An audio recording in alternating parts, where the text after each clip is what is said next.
the core question is whether what you saw in those few moments of the debate and over much of the arc of that 90-minute debate was someone having a difficult night or someone who is no longer up to the job.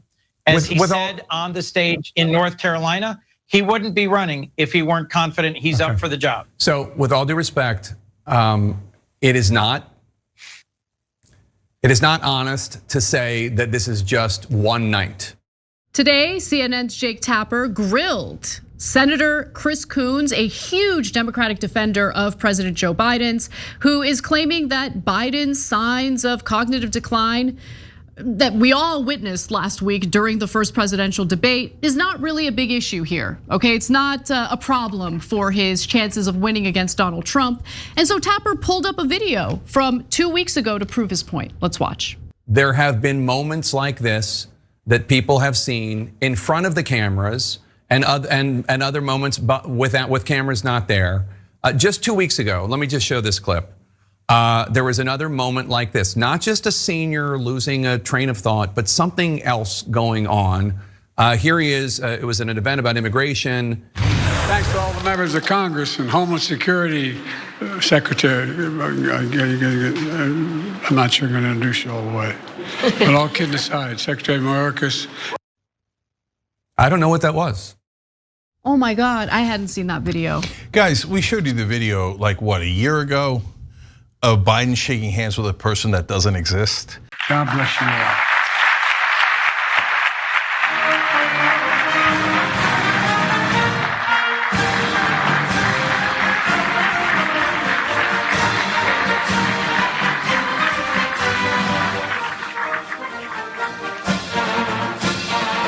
This has been clear for so long. The difference between mainstream media and the Democratic politicians is mainstream media knew when to get off the ship.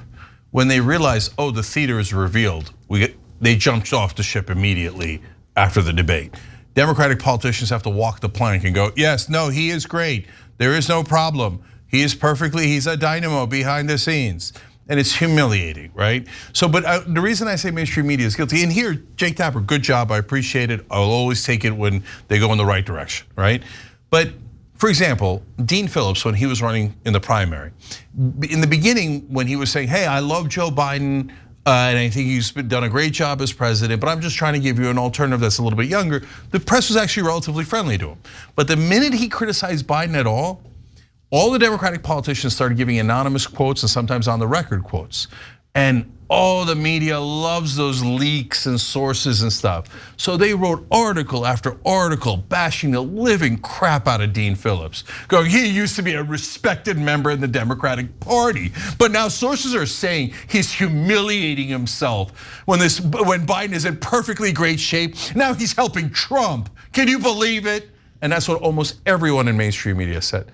Now all of a sudden, they've had a change of heart and they go, oh, it turns out Biden was not in great shape. And by the way, are you going back and apologizing to Dean Phillips or Marianne Williamson or fill in the blank? Or Cenk Uygur, who wasn't even taken seriously at all when you announced that you were gonna run. I mean, like, let's just keep it real. I'm old enough to remember when there were concerns about Biden's cognitive decline in 2020. This isn't new, And this isn't the first time the Democrats have done this, okay? Remember when they were trying to convince everyone, gaslight everyone into thinking that Dianne Feinstein was okay? Yes, she died before her term was over. She was not okay. So this isn't the first time they're lying to us. So I'm curious, how did Chris Coons respond to what Jake Tapper showed him, confronted him with? Let's watch. That doesn't trouble me at all, Jake. Frankly, you can put up a dozen clips of me, of you, of anybody who's on TV, who speaks publicly all the time, losing their train of thought, misstating who they're about to introduce, not having a fluid moment. And if we're honest with each other, Jake, every time Donald Trump speaks in front of a rally, there's long stretches where he is saying nonsense, where he's talking about whether he'd rather be electrocuted or eaten by a shark, where he's saying nonsensical things about forests bursting into flame or windmills causing cancer. So to take that little clip and say, aha, Senator Coons, be honest. You know that our president is somehow mentally infirm. and yet to not put up dozens and dozens of much more alarming examples of the former president. You know, we've mocked many Republican politicians who have debased themselves to defend Donald Trump, even when Donald Trump has done something indefensible, even when we know they themselves disagree with what Donald Trump is doing and might even despise Donald Trump. We have made fun of them. But look at Chris Coons, debasing himself on behalf of Joe Biden, gaslighting the American people, disrespecting Democratic voters. I am beyond disgusted with this party right now and what they're trying to pull with Joe Biden remaining in the race. Yeah, that's his Ted Cruz, Lindsey Graham moment, but they're all having it. So, I mean, we told you earlier in the show, they sent out 84-year-old Nancy Pelosi and 84-year-old James Clyburn to defend Joe Biden from the charges that he's too old. And then Clyburn was fine, but Pelosi was a mess. I mean, again, Anna makes an indisputable point. They were pretending Feinstein was fine when she couldn't remember anything. She would literally repeat the same exact statement back to back in congressional hearings. It was absolutely humiliating. She couldn't keep track of anything. And it was abusive toward her. Absolutely, and instead of spending her last days with her family, Nancy Pelosi's daughter was wheeling her around the Senate and saying she's voting this way. Is she? Did she make that decision? And now they're saying, no, don't believe your lying eyes. Joe Biden's perfectly healthy mentally. And sometimes, Anna, they'll use 2020 as an excuse. Oh, you guys said the same thing in 2020. Yeah, maybe because his mental decline started then and is now severe, not in the beginning. That's why he says, my homeless security, the initials, by the way.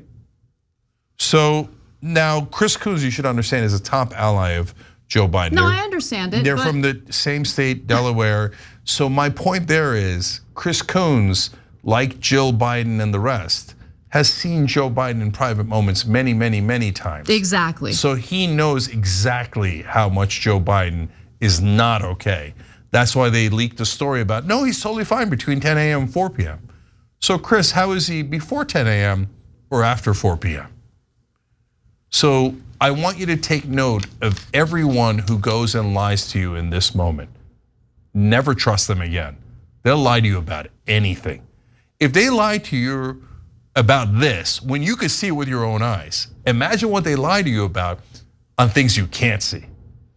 Thanks for watching the Young Turks, really appreciate it. Another way to show support is through YouTube memberships. You'll get to interact with us more. There's live chat emojis, badges. You've got emojis of me, Anna, John, JR, so those are super fun. But you also get playback of our exclusive member-only shows and specials right after they air. So all of that, all you gotta do is click that join button right underneath the video. Thank you.